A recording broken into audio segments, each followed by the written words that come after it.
the past 11 domains have given us a lot of the tools that we're going to put together in hacking web servers. Now you have a decision to make. What kind of web servers do you want to hack? I know what you're saying. You're saying, well, I want to hack them all. I want to do all the Linux and all the Windows and all the Nginx and everything else that's out there. No, pick one. Go back and say, what was my experience with setting up web servers? Did I do Linux servers? Did I do the LAMP project? Did I do Microsoft IIS? And what was my experience before? And use that to make your decision here. Or you could just be a click monkey and you could go and buy somebody else's tool and just run it against those websites and put the reports out and hand them to the clients and, well, I hope you're not that kind of person. So where are we? Well, we're hacking web servers, so we're trying to gain access. We're trying to do privilege escalation. We're trying to browse the system. These are all kind of looping in on each other, if you will.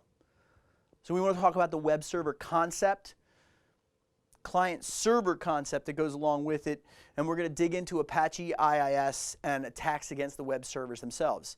This is different than the modules that are going to come later where we actually talk about the web applications themselves and then the database behind the web application, that's the SQL injection. So all three of these domains all fit together really well. So this is a nice long section for you. You're going to have to do a lot of study outside of this and decisions you're going to have to make as to what kind of attacking you're going to do. So the top 4 web servers that are out there, these are the top 4 in no particular order: Apache, IIS, Google, and Nginx. We're going to talk about Apache and IIS. Google and Nginx are a special case. I think they're not relevant to us as certified ethical hackers, and they're also a different specialized set of skills when it comes to penetration testing against those. Okay, so let's talk generically how a web server works. The browser breaks that URL that's typed in by the client into 3 sections. The protocol, standard is HTTP. You don't even have to type it in anymore. The server name, www.website.com. And then the file name, webpage.html, or whatever it's going to be at that point. The only thing that we actually have to type in is a server name. The browser will append HTTP and assume that. If it's FTP and you've got it wrong, well, you're not going to get to the server because you're going to be going over the wrong port. If you don't put a file name on it, the web server is designed to say, what is my default page that I'm going to hand back to you, and it'll automatically redirect you to that page. You can be specific. You don't have to be. The browser communicates with a name server, which resolves the name server to an IP address. That gets all processed in the background and handed back to the client and re-resolved in the browser window. So remember, the browser forms the connection to the web server using its IP address on port 80. That's the default. If you were at the end of the fully qualified domain name to put a colon and change it to a different port, colon 8080 or whatever you wanted to, if the server's listening on that port, if it's open and the service is behind that, you will get access also there. And when you go and you look at your port numbers, remember that there are all sorts of administrative ports that are set up, like 8080 is the admin port that people use in a lot of cases to get to the administration of the web server remotely. Following the HTTP protocol, the browser sends the GET request. GET is your first thing. Get what? Default page. If it's get and blank, well then it's going to fill in the default page.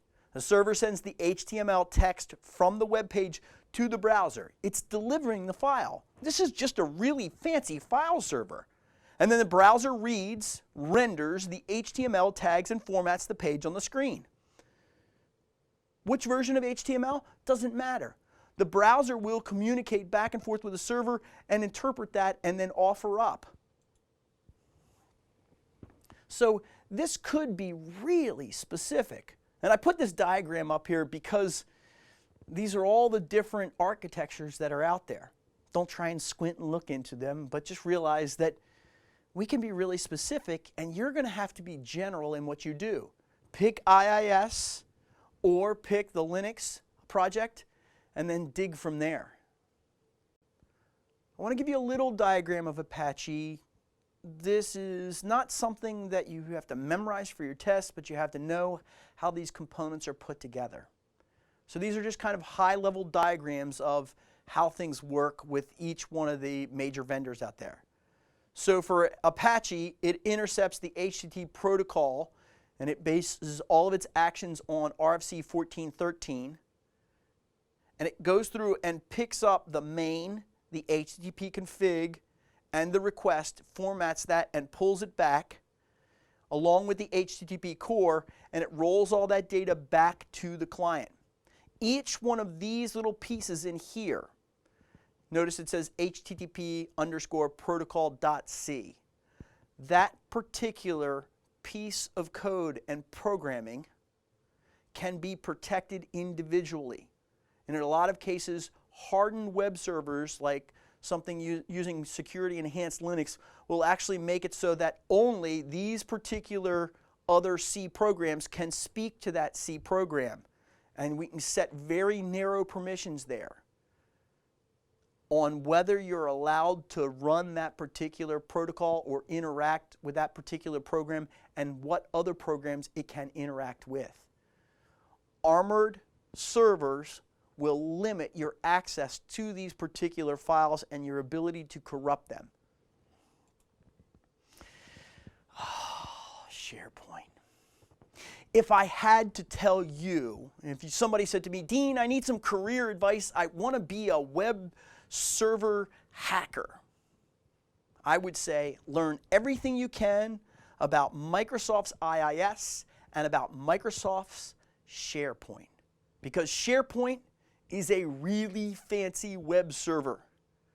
And SharePoint is being proliferated out among all sorts of different organizations at the highest level. The Fortune 1000, the Global 50, all have SharePoint. So if you can know how this is all connected together and how they do their administration and how they do their weaknesses there, I think that you could have a lot of job security in going and doing penetration tests on this. So I'm not going to get into each one of the details here, but I would look at SharePoint as a bolt-on to IIS, an excellent tool for you to investigate. We're going to go high level here and talk about client-server strategies. There are 5 that you should be interested in. Again, pick your battle, pick your choice here. A lot of people will say, well, Dean, nobody uses Cold Fusion anymore. There's plenty of it out there. Dean, nobody wants to use ASP. They only want to use PHP. They only want to use JSP. There's plenty of all of these, and if you have an expertise in any one of these areas, you should dig down into that. If you have programming experience or administration experience, stick with what you know and branch out from there. So we're going to talk about high-level design of how these work.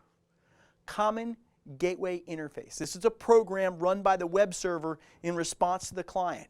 And it's not just one programming language. It could be any programming language. Here's a short little list. It handles the submitted form data and dynamically creates the web page. It literally pulls the things together. It's rooted in Gopher, but it's very reliable, and I know a lot of organizations that still use CGI. I want to talk about Microsoft and IIS for a second. I really believe if you don't know how it works, you're not going to know how to break it, and so the best place to learn about IIS is through the learn.iis.net.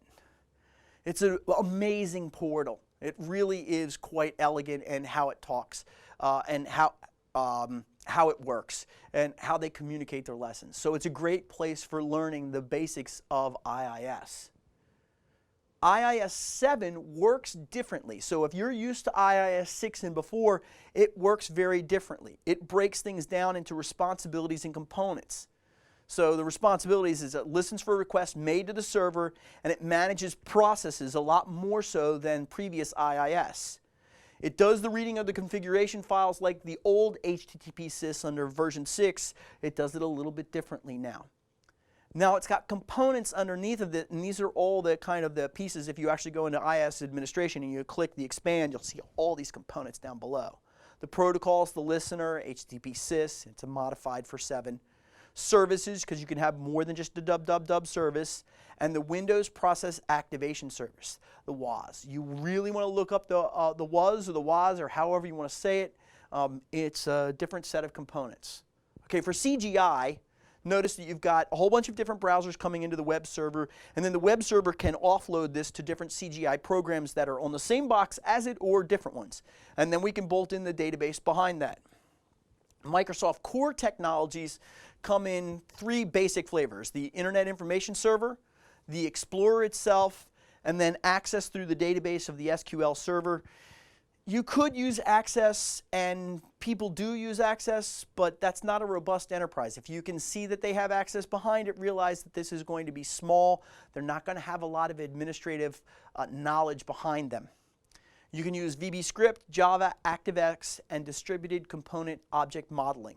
These technologies together, if I was picking on them from an attacker standpoint, I would attack the VBScript, I would attack the ActiveX. Those would be places to look for custom code, and custom coding sometimes breeds some laziness in there that you may be able to take advantage of. The Microsoft ASP architecture starts with the IIS and the Visual Basic Scripting. You put the database engine underneath of that, and then remember the IE4 is rendering the HTML, the JavaScript, the Java, and the ActiveX. Active server pages are pages that appear by generating them from the database itself. And they can embed a scripting language. It could be CGI or it could be some other proprietary server supported to make those objects appear. So you don't have to just use, in active server pages, you don't have to just use the Microsoft technologies. You can use some CGI in there. When we look at active server pages technologies, you want to look at the contenders that are around that. PHP can be used. Microsoft Active Server Pages, that's the default, and that's what most people use. And by the way, there's a lot of default programming built into the IIS server that can be taken advantage of by Microsoft Active Server Pages. You can use Cold Fusion, and you can use the Java Server Pages. So remember that you can blend some of these technologies. Most people don't. Let's talk PHP. Stands for Personal Home Pages. The core technologies are HTML, the PHP script, and JavaScript. That's what we use to program with. The database is typically MySQL. It can be a variety of others. It runs primarily on Linux under Apache, but it can run under Windows and Unix systems. Now the diagrams you're going to see, like this PHP architecture, are typical. You saw the diagram from before where I showed you all the different diagrams of all the different setups that are out there. And to be honest with you, this is very unique to your organization, your setup. You know, it all depends. So sometimes when we have very large PHP architectures, we can't just have one Apache web server. We have to have multiples. We can't just have one database. We have to have multiples. But notice here how these parts interact. So on the client side, they get HTML and JavaScript that's served from the web server. And underneath of that is the PHP and the CGI connected back to the database. Cold Fusion. Now, I know a lot of people are saying, Dean, Cold Fusion? I mean, nobody's using that anymore. Well, I have a friend of mine who is an expert in Lotus Notes programming. He is also an expert, nobody knows about Lotus Notes anymore, he's also an expert at programming OS/2 Warp servers. You say, Dean, nobody does that anymore. Every year, my friend Bruce doubles his price for services on those particular items because there are fewer and fewer customers, and those customers need him more and more. So if you're an expert in Cold Fusion, don't throw that away. Don't take that off your resume. Put it on there and say, I'm an expert, and then also do some penetration testing around that. That will get you a rarity that you have that you can offer to the client that you can actually charge for if you're a penetration tester. Okay, Cold Fusion. The core technologies is the tagged-based structure. It's an embedded scripting language. It sits around JavaScript and Java. The databases are a variety of databases and a variety of platforms. If you look at the Cold Fusion architecture, it looks almost exactly the same. Here, let's switch back to PHP. Instead of PHP CGI, the Cold Fusion server, when it talks to the databases, requires that you either have an ODBC or a JDBC native communication between them. That's the only thing that's different. Everything else fits the same. It's going to spit out HTML, Java, and JavaScript. Java servlets. The core technology is Java, HTML, and JavaScript underneath. Again, all the different databases, all the different platforms that are out there. Here what we do is we put the Java servlet inside of the web server itself, and we usually do a servlet cache. In other words, we pre-process and pre-program this so that we can hand them out a little bit quicker. It's on the front side of things. The database is still behind it. HTML and JavaScript is what they see for the end user. Okay, so now what is JSP? Well, it's a combination of HTML, JavaScript, and the Java tags themselves. What this allows you to do is to work with Java beans. And so look up Java beans outside of this. Java tags are also controlling the Java runtime environment. The JRE, or the jar sometimes is what they call it. Okay, now we want to switch here and talk about where you can get information on all of these platforms so that you can do your vulnerability research. You go to Common Vulnerabilities and Exploits, one of two places. You can go to MITRE, CVEs, and look up the National Vulnerability Database. That's a US-based National Vulnerability Database. Or you can go to the Open Source Vulnerability Database, osvdb.org. I like OSVDB for one reason, because of that DB on the end. Not because it stands for Dean Bushmiller, but because it stands for database. That's what I like. Why? Because on my side of things, I want to have databases of, okay, what are these assets that my client wants me to test against? I collect up all that information and I say I know all the OSs. I type in all the information. I collect all that information from Nessus or Nmap, Metasploit to find out this is the software and the hardware and the programming that they have. And then what I do is I query the OSVDB and I say, what vulnerabilities do you know about for these particular assets right here? And you can't query it directly. What you have to do is you have to pull a copy down to yourself and then use that query locally on yours. But that makes it really elegant. I now have a list of all the vulnerabilities of the host that I'm testing against. When I need to refresh this data, I just take my database and I say go back up to OSVDB because it's a database and pull a diff. Pull that down. Pull the new copy down and compare it here. The other nice thing about OSVDB is it also respects all of the other security vulnerability databases that they're out there, including the CVE. Now, MITRE's is not a database, but people have a lot more respect for it because it's a larger database, or it's got a little bit more political cachet to it. And personally, I think OSVDB, I don't care which one you use, but use something that allows you to catalog all of the flaws that are out there. Let's talk about the list of flaws. If you go into OSVDB right now, if you stopped and you went in and you typed in the search dialog box, the blind search dialog box, and you typed in PHP,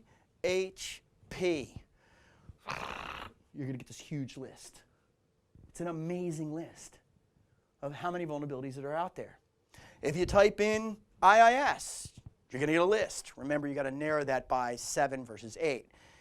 For each one of these things that we're talking about in hacking web servers, you can find out about a lot of the vulnerabilities out there and how you can prey upon those vulnerabilities. It's not going to give you an actual exploit. It's going to tell you that there is an exploit, it is in the wild, it has been confirmed. Remember, some of your clients out there are just going to say, well, what are my vulnerabilities here? I don't want you to do them. I want you to tell me what they are, and you're not doing a penetration test at that point. You're doing a vulnerability analysis. One of the other pieces inside of OSVDB and inside Common Vulnerability Scoring System, all of these databases use this scoring system.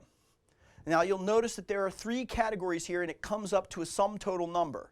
For this particular fault, it doesn't matter what it is, you've got it laid out in 6 places. How do we get to it? The access vector. Complexity, how hard is it to do this? Authentication, what kind of authentication is required? And then on the other side, the security information. Is it a breach of confidentiality, a breach of integrity, or a breach of availability? You sum total all this up, and you get your base score for the threatness of this kind of thing. So we total all that stuff up. This is kind of like a security-o-meter for each one of your vulnerabilities that are out there, and you'd have to catalog this for all of the different possible pieces of software that you have on that system. That doesn't mean that it's truly vulnerable, but this gives you an idea and a focus of where you're going to start to attack. So let's look at a couple of these vulnerabilities, like the Apache vulnerability. Now, this shows the latest from 2010. I actually saw one right before I came into class today. There is a new Apache vulnerability out there, so take a look at it. It had a problem, timeout detection flaw, and you could go into MITRE's database and type in CVE 2010-2068, and you'd find out about it. Also, notice that that was the latest one, but the highest one in the Apache vulnerabilities scored out at a 4.3. Anything over, my opinion, anything over a 3.5, and you should probably be worried about it. But it all depends on the risk tolerance of the organization.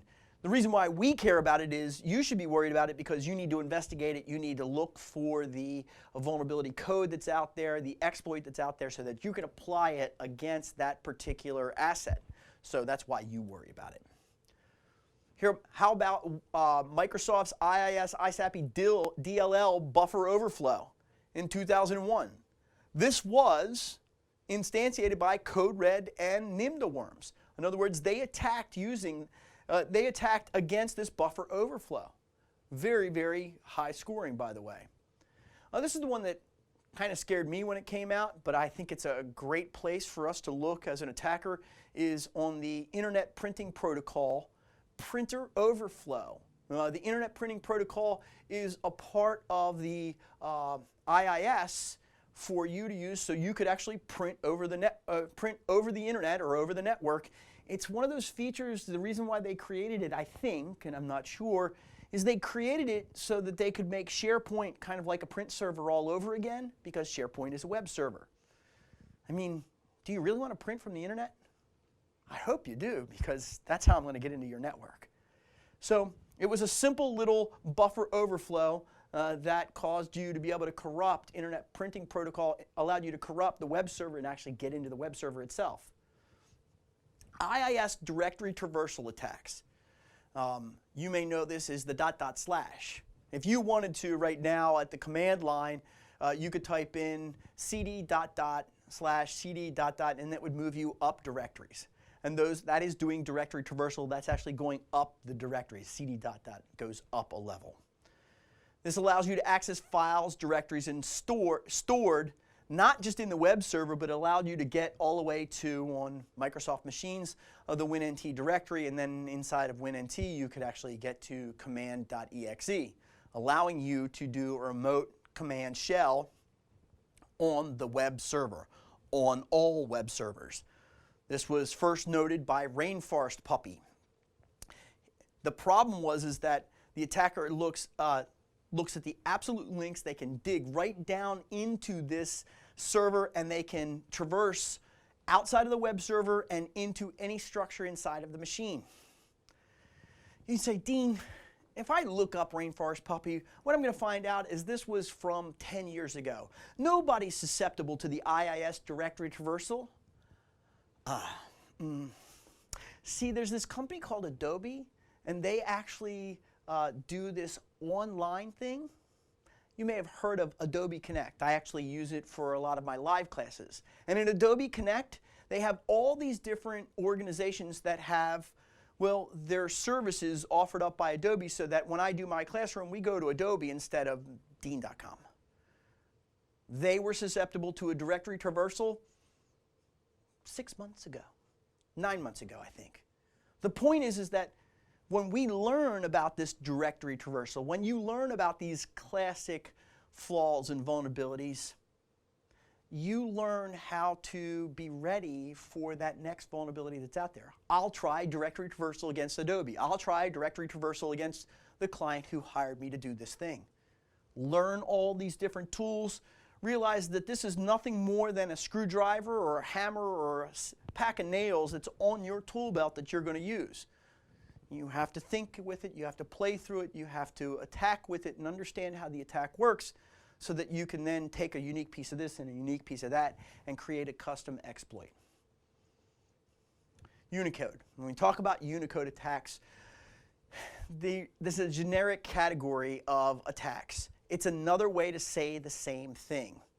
Remember, there's a whole bunch of characters in a whole bunch of different languages out there, but when we offer this to a computer, the computer says, oh, I see you want me to interpret this hex as ASCII, or this ASCII as hex. And you could say the same thing over and over and over again in a variety of different ways, and the machine will read those particular translations for you. Oh, well, let me take care of that for you. So let's look at the IIS logs. So in IIS logs, all the visits to the log files, and the log files located in system root log files. It collects it, it synchronizes your clock, it's got good continuity, it helps with integrity. We could have unspecified executable path vulnerabilities. For instance, //system32 system winnt. And you have a path environmental variable that will allow you to get to these different locations without being specific.